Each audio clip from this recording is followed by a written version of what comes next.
The largest city in Wyoming, Cheyenne is where the railroad runs into the Front Range of the Rockies, represented by the Laramie Range. The Laramie Subdivision is easily the most topographically diverse segment on the entire Overland Route, beginning with the Laramie Range and Sherman Hill, a segment which has undergone numerous changes over the years. Beyond Sherman Hill and the namesake town of Laramie, the line transitions onto some more high plains before transforming once again into a nearly inhospitable desert near Rawlins and the Continental Divide. Here on the eastern end, the city of Cheyenne meets every definition of a railroad town and was reached by the Union Pacific in November of 1867.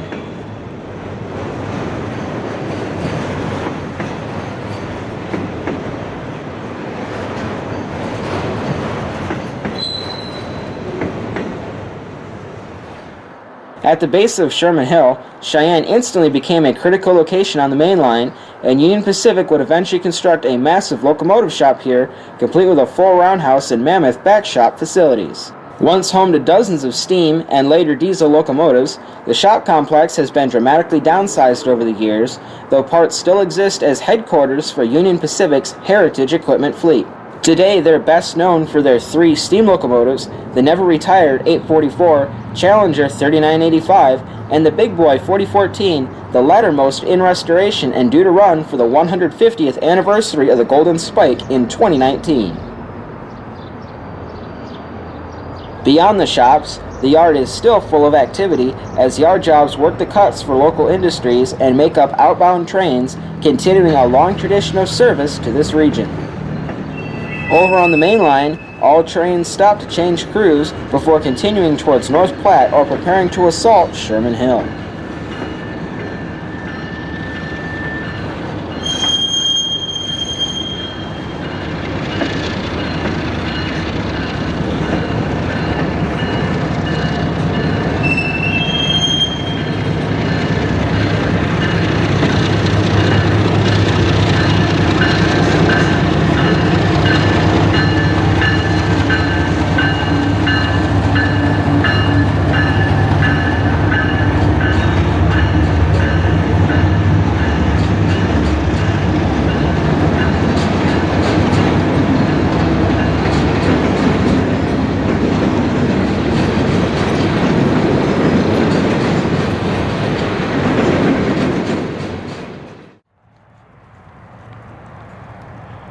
With a fresh crew on board, this westbound manifest is departing, ducking underneath the BNSF Front Range main line and preparing to turn south towards the Harriman line under a darkening sky as an afternoon rain shower moves in. From 6,060 feet in elevation in Cheyenne, the railroad climbs 2,000 feet to the modern summit of Sherman, or about 200 feet less than that for trains which utilize the Harriman line. This presents an average grade of about 80 feet per mile on mains number 1 and 2, and about half that on the Harriman line.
Moments later, a stack train cruises into town, having successfully made their run down the mountain.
Just a couple days before our visit, however, another eastbound wasn't so lucky. Just a couple miles from town, a manifest derailed over a dozen cars, snarling both mains 1 and 2. Thankfully, the Borie cutoff and Harriman line were able to pick up the slack, but the resulting mess made for quite a scene, with the right-of-way still littered with wreckage as track crews worked to reopen the vital main tracks several days later. The impressive pile of dimensional lumber was a result of at least 5 loaded center beams involved in the wreck, enough timber to build several houses.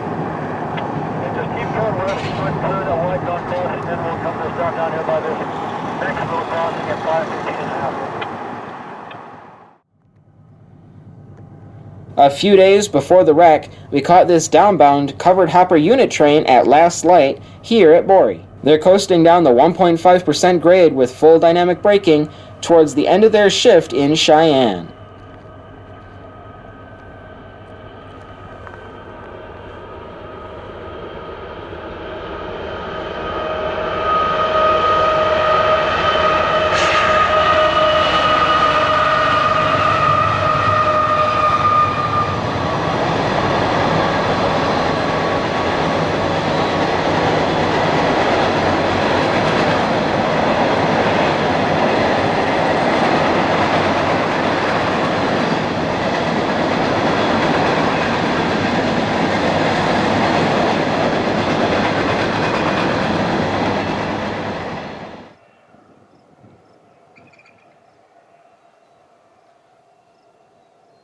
So while this intermodal would usually continue their way directly into Cheyenne down the main line, they're instead taking the Borie cutoff, a route intended for and usually used only by trains heading to and from Denver and points west on the Overland.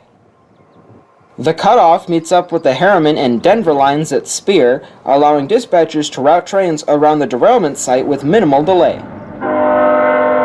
As they blow their horn for the oilfield access road in the foreground, one can see a signal for the Harriman line on the ridge farther to the south.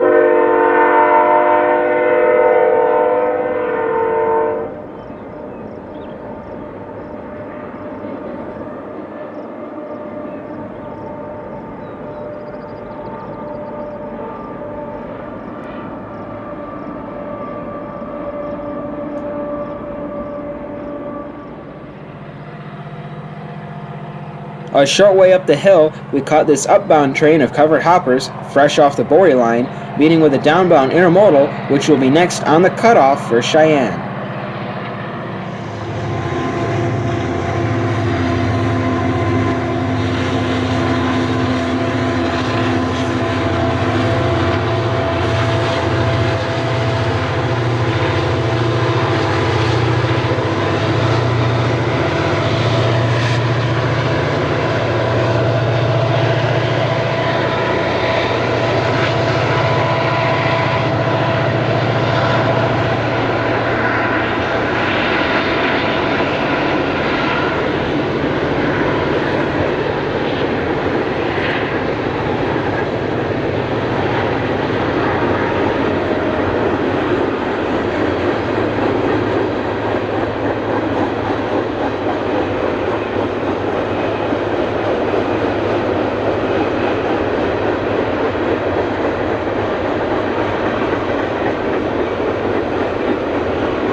At Granite, trains are halfway to the summit. Looking east, one can gaze upon the valley below. This is part of the legendary Gangplank Ridgeline, which made this railroad possible. The unusually gentle upward slope of the ridge between Lone Tree and Crow Creek gave engineers a chance to gain elevation with minimal cutting and filling, key to success of the original main line. While the line has been updated in several places thanks to improvements in machinery and a desire to reduce curvature and gradient over the years, here at Granite the route still follows the original alignment, with these cuts, which were hand-dug in the 1860s, still serving the trains of today. With a restricting signal into the mine, the ballast train we saw earlier working the derailment site has returned to the mine with their work completed.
The pit, owned by Martin Marietta Materials, provides much of the ballast used on the Union Pacific.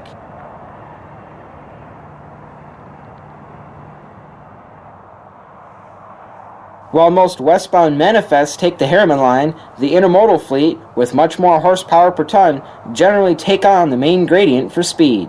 As the sun fades behind summertime pop-up thunderstorms, this intermodal defies gravity by easily grinding uphill behind today's modern diesel-electric power.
From a slightly different angle at last light, we catch one more downbound intermodal at Granite as they swing around the Big Fill, originally constructed by hand in 1868 in full dynamic braking.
With fewer and fewer ranch owners accepting railfans on their pasture land and increased security on the part of Union Pacific, most of the upper reaches of Sherman Hill are now off limits. Our next location is just west of the modern summit at Sherman, so this train is already descending for Laramie, heading towards Dale Junction.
Just up the road, the Ames Monument was constructed at the original summit of Sherman.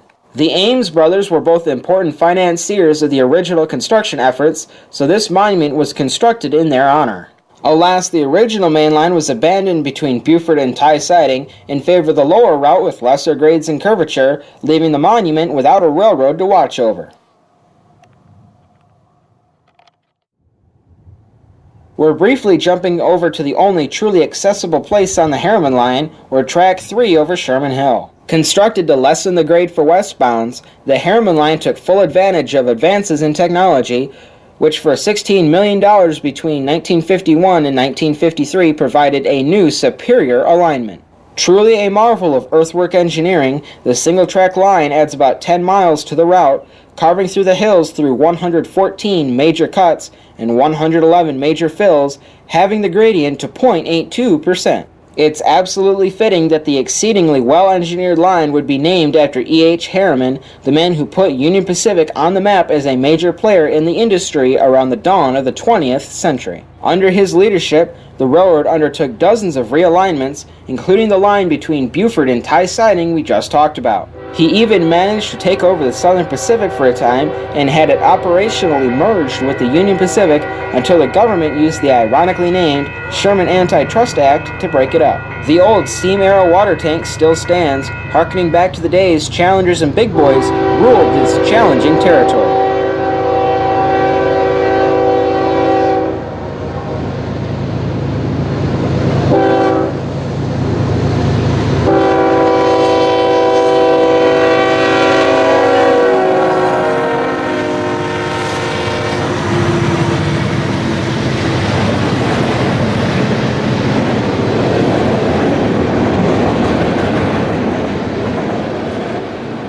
With 130 cars, this modern manifest has 3 motors up front and 2 in the middle, enough to keep them moving along at a respectable pace up the mountain in the legacy of Union Pacific's legendary steam power.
The main lines and the Harriman line meet back up at Dale Junction and narrow down to 2 tracks and pass through the first tunnel on the line at Hermosa. The original main line in the 1860s required no tunnels, but did require a spindly trestle over Dale Creek.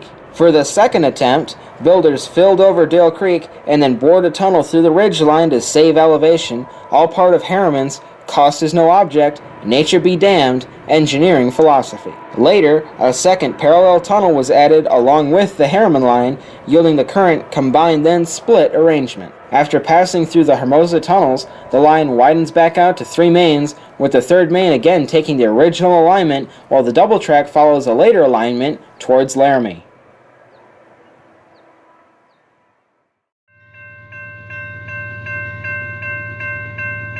Tie siding is just west of Hermosa and the point where the lines once again go their separate ways. Today, these stately searchlight signal bridges continue to direct movements over this section of the hill as eastbounds near the summit and westbounds begin the descent towards Laramie. This morning, the crossing is giving out false activations, so these trains are rolling through at a greatly reduced speed as the maintainer works to sort out the problem.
From just up the road near the original alignment, we watch as another intermodal ascends, with the mountains of Colorado in the background, which still have snow even into early summer.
The city of Laramie was reached by the track laying crews 2 months after Sherman Summit in June of 1868. While they were just passing the halfway point towards the Golden Spike, they'd be driving it just 11 months later thanks to competition with the Central Pacific.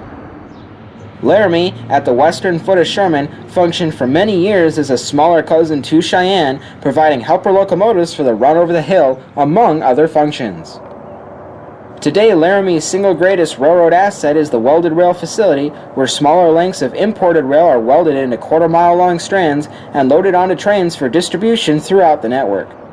The old passenger station and platform, at 566 miles from Council Bluffs, hasn't hosted a regular passenger train since the last Amtrak Pioneer departed 20 years ago on May 10, 1997. Rolling into town, having just descended from Sherman, this train, consisting of Autorac and manifest traffic, will be one that we chase out of town.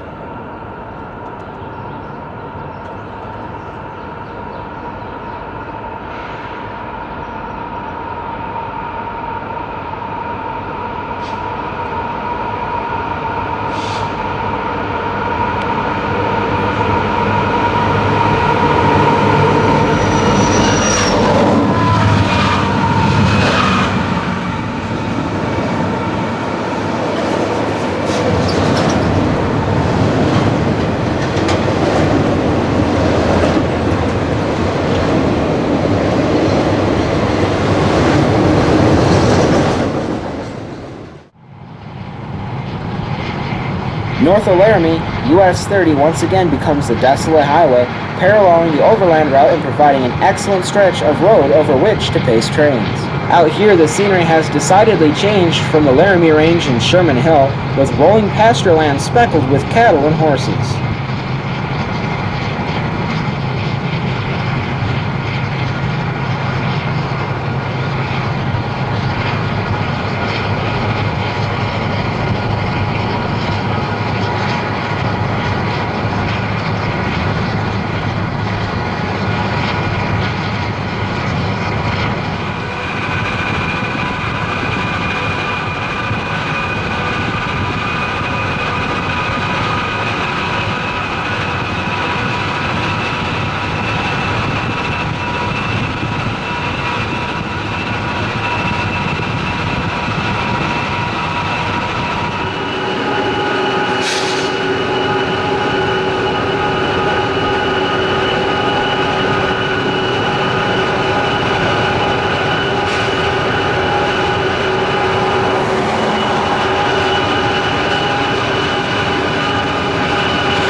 As the train slows for an unfavorable signal given in the wake of the preceding train, we return to the ground to capture the meet with a westbound manifest cruising for Laramie.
In the least populous state of the Union, it isn't all that surprising that the landscape is dominated by wide open spaces and big sky. One of the few hamlets along this lonely stretch of railroad is Medicine Bow, which still has its old depot and some railroadania on display, backdropped by the Medicine Bow Mountains to the south.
While nearly all the towns along the line came as a result of the railroad, Hanna itself was essentially a company town for the railroad, filled with coal miners who worked the underground stopes. The mines here and near Rock Springs provided the Union Pacific with cheap, bountiful coal for many years. However, the conversion to diesel and the opening of the Powder River Basin ended the coal mining era in Hanna. While most of the spur trackage has been torn up, the two main sidings remain, perfect places for stashing trains off the main line when needed.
Under the threat of afternoon thunderstorms, an eastbound manifest rolls through town.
Fort Steele is where, 400 miles after crossing the North Platte River at North Platte, Nebraska, the railroad flies over the river once again. Swollen from the recent rainfall, the river flows north some distance before turning back southeast, a diversion which convinced the railroad to build via the South Platte and Cheyenne instead. In this arid region, the river is a brief interlude of greenery, albeit completely infested with mosquitoes.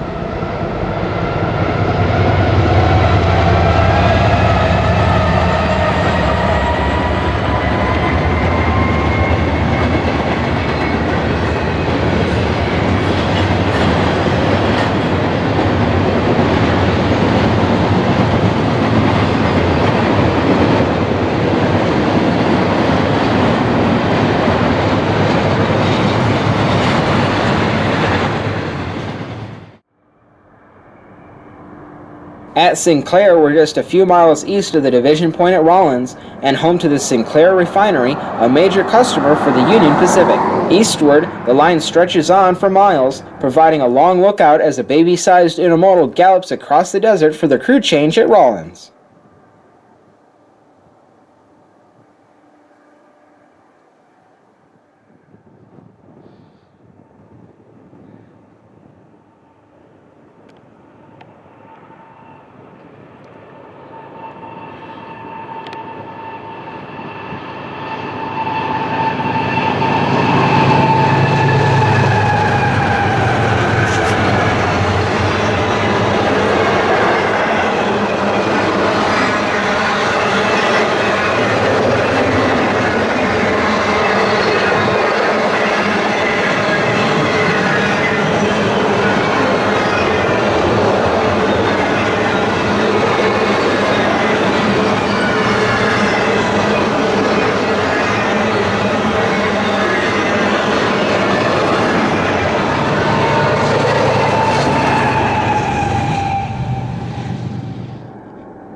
That concludes this segment covering the Laramie Subdivision of Union Pacific's Overland Route, America's original superhighway.